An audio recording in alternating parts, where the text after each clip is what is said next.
नमस्कार। चलिए आज एक बहुत ही दिलचस्प सफर पर चलते हैं।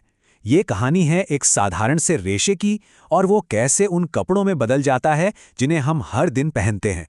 सच में ये एक कमाल की प्रक्रिया है।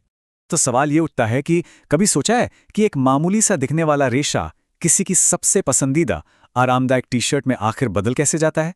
यही वो सवाल है जिसका जवाब हम आज इस सफर में खोजने वाले हैं। तो ये पूरी कहानी शुरू कहाँ से होती है? सब कुछ शुरू होता है एक बहुत ही मामूली सी चीज से।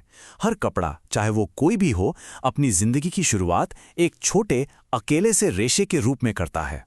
तो ये रेशा आखिर है क्या? देखिए, इसे किसी भी कपड़े की सबसे छोटी इकाई समझिए। ये एक बहुत ही पतला, महीन सा धागा है। ये हमें कुदरत से भी मिल सकता है या फिर इसे हम खुद बना भी सकते हैं। यही वो बुनियाद है जिस पर कपड़ों की पूरी दुनिया टिकी हुई है। अब देखिए, रेशे जो हैं वो मोटे तौर पर दो तरह के होते हैं। पहले हैं प्राकृतिक रेशे, जो हमें सीधे सीधे पौधों या जानवरों से मिलते हैं। सोचिए, कपास, ऊन या रेशम के बारे में। और फिर दूसरी तरफ हैं सिंथेटिक रेशे, जिन्हें फैक्ट्रियों में बनाया जाता है, जैसे कि पॉलिएस्टर और नायलॉन। ठीक है, तो अब हमारे पास रेशा तो आ गया, लेकिन अब आगे क्या? अगला बड़ा कदम है उसे एक मजबूत और काम में आने वाली चीज में बदलना। ये वो पड़ाव है जहां इन बिखरे हुए रेशों को एक साथ एक लाइन में लाया जाता है। इस प्रोसेस में कुछ बहुत ही जरूरी स्टेप्स हैं। सबसे पहले तो रेशों को उनके सोर्स से जमा किया जाता है, जैसे कपास को खेतों से चुनना या भेड़ों पर से ऊन उतारना। फिर उनकी अच्छी तरह से सफाई होती है और उन्हें सीधा करने के लिए कंघी की जाती है।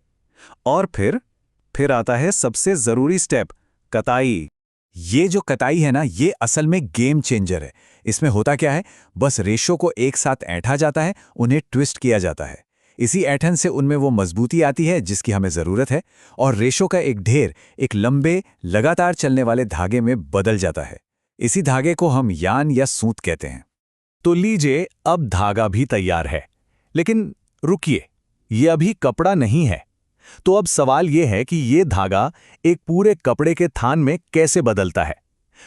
इसके दो मेन तरीके हैं, बुनाई और निटिंग। देखिए, बुनाई, इसको ऐसे इमेजिन कीजिए जैसे कोई एक ग्रिड बना रहा हो। इसमें धागों के दो सेट यूज होते हैं। एक सेट लंबाई में जाता है जिसे ताना कहते हैं, और दूसरा चौड़ाई में जिसे बाना कहते हैं। जब ये एक दूसरे के ऊपर नीचे से गुजरते हैं ना, तो एक मजबूत कपड़ा तैयार हो जाता है। अब आते हैं निटिंग पर, और इसका तरीका पता है, बिल्कुल अलग है। इसमें दो सेट नहीं, बल्कि सिर्फ एक ही लंबा कंटिन्यू चलने वाला धागा इस्तेमाल होता है, और इसी धागे से फंदे बनाए जाते हैं जो एक दूसरे में गुंथते चले जाते हैं, बिल्कुल एक चेन की तरह। और यहां पर दोनों में जो फर्क है वो एकदम साफ दिखता है। बुनाई में दो धागों के सेट होते हैं जो कपड़े को डेनिम या चादरों की तरह मजबूत बनाते हैं। वहीं दूसरी तरफ निटिंग में सिर्फ एक धागा होता है जिससे कपड़ा टी-शर्ट या स्वेटर की तरह लचीला और स्ट्रेचेबल बनता है। तो मतलब ये हुआ कि कपड़ा बनाने का तरीका ही उसकी प्रॉपर्टी तय करता है। तो चलिए, अब हम पहुंच चुके हैं अपने आखिरी पड़ाव पर। कपड़ा तो बन गया है, लेकिन ये अभी भी एक खाली कैनवस जैसा है। इसे हमारे इस्तेमाल के लिए तैयार करने से पहले कुछ फाइनल टच देने पड़ते हैं। इसी स्टेप में कपड़े को उसकी असली पहचान मिलती है, उसका कैरेक्टर बनता है।